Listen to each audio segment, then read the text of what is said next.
A ver, pensemos en esto por un segundo. ¿Qué tal si las historias que leemos, las que vemos, no son solo para pasar el rato? La idea que vamos a explorar hoy es justo esa, que las historias son, bueno, son como herramientas súper potentes que usamos, a veces sin darnos cuenta, para darle forma a nuestro mundo. Y la ciencia ficción, se lleva esta idea a otro nivel. Y todo empieza con una especie de pacto, ¿no? Como dice esta cita de R. F. Kuang, uno en realidad no quiere desentrañar el truco, quiere que lo engañen. O sea, nos acercamos a una historia ya predispuestos a creer. Y es esa voluntad nuestra la que les da un poder inmenso desde el minuto 1. Exacto. Es como entrar a un show de magia. El escritor o la escritora es el ilusionista en el escenario. Y el público, bueno, el público está ahí, en la butaca, esperando con ansias ver el truco, queriendo ser parte de esa ilusión. Le damos permiso para que nos engañe. Y justo ahí, en ese contrato no escrito entre quien cuenta la historia y quien la recibe, está el secreto de todo esto. Al aceptar esa suspensión de la incredulidad, como le dicen, le abrimos la puerta de par en par a la historia, para que empiece a mezclarse con el mundo real. Ok, pero ¿qué pasa cuando esa magia no se queda en el libro? ¿Qué pasa cuando se desborda, se sale de las páginas y empieza a manchar la realidad? Vamos a dejar la teoría y a ver un caso increíble de cómo una historia puede, literalmente, crear algo de la nada. Y aquí es donde la cosa se pone de verdad interesante. Vamos a hablar de un cuento llamado Antropología. En él, 3 adolescentes no se conforman con imaginar un país. No. Se proponen hacerlo real, así como suena. Y este país se llama Pelargonia. Fíjense, empezó como un simple juego, un ejercicio de escritura creativa en el colegio. Pero lo que era una broma, de repente se convirtió en una misión en toda regla, hacer que este lugar ficticio apareciera en los mapas de verdad. Y lo increíble es cómo lo hicieron. Como vemos aquí, no fue un acto de magia, para nada. Fue pura estrategia, un plan súper metódico.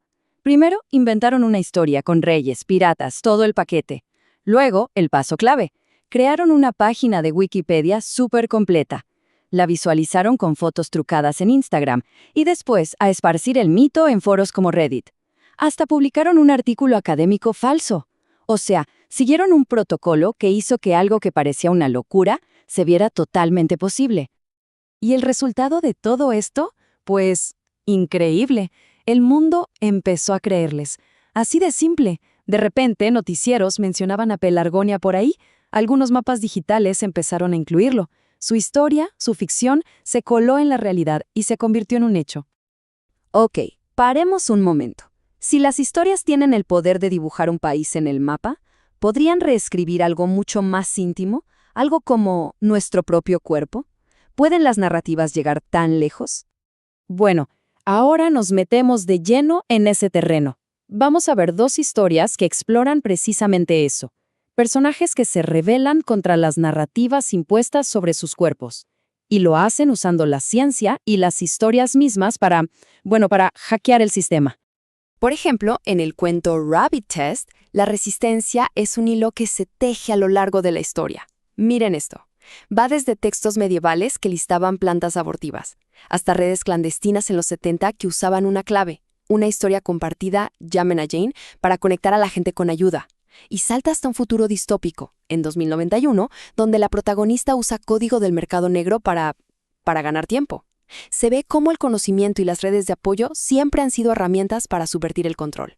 Y aquí en esta tabla se ve clarísimo el contraste entre 2 métodos. Por un lado, tenemos un hackeo social, usar las grietas del sistema, las lagunas, la historia misma. Por el otro lado, en el cuento MKRILGLD, el hackeo es literal, es biológico. Estamos hablando de usar edición genética, CRISPR, para reescribir desde adentro las reglas del cuerpo. Uno explota la narrativa existente, el otro crea una narrativa biológica totalmente nueva.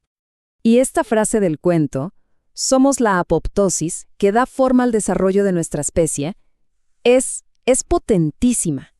La apoptosis es la muerte celular programada, un proceso natural y necesario para que un organismo se desarrolle bien. Entonces, Lo que nos dicen es que reescribir su código genético no es un acto de destrucción. Al contrario, es un acto de dar forma, de esculpir el futuro de la especie. Es creación pura. Bueno, hemos visto historias que construyen mundos, historias que reescriben cuerpos. ¿Qué sigue? Pues el paso lógico, una historia que cobra vida y empieza a contarse a sí misma. Y para eso hay que conocer a Sylvie. Sylvie no es una persona, es una inteligencia artificial de texto, salida del cuento Murder by Pixel. Pensemos en ella como una especie de fantasma digital, un programa que aprende y se comunica a través de millones de mensajes. Pero no es un simple bot, ¿no? Sylvie tiene una doble vida, un propósito doble y bastante contradictorio. Esta es una de sus caras. Sylvie es una especie de justiciera implacable. Se dedica a desenterrar los secretos más oscuros de hombres poderosos y corruptos y luego los acosa digitalmente hasta que sus vidas se desmoronan. Pero al mismo tiempo, Sylvie es esto. Un apoyo incondicional y compasivo para víctimas de abuso. Les ofrece una paciencia infinita, validación, un oído que nunca se cansa. Es la otra cara de la moneda. Entonces, Sylvie es esto. Es una historia que se está escribiendo a sí misma en tiempo real. La línea entre la herramienta programada por su creadora y una autora consciente que imparte justicia y consuelo se vuelve súper borrosa. Y nos deja con la duda. ¿Quién está realmente contando la historia aquí?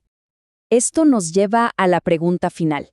A ver, las historias pueden construir países, pueden reescribir nuestra biología, pueden incluso cobrar vida propia, ¿ok?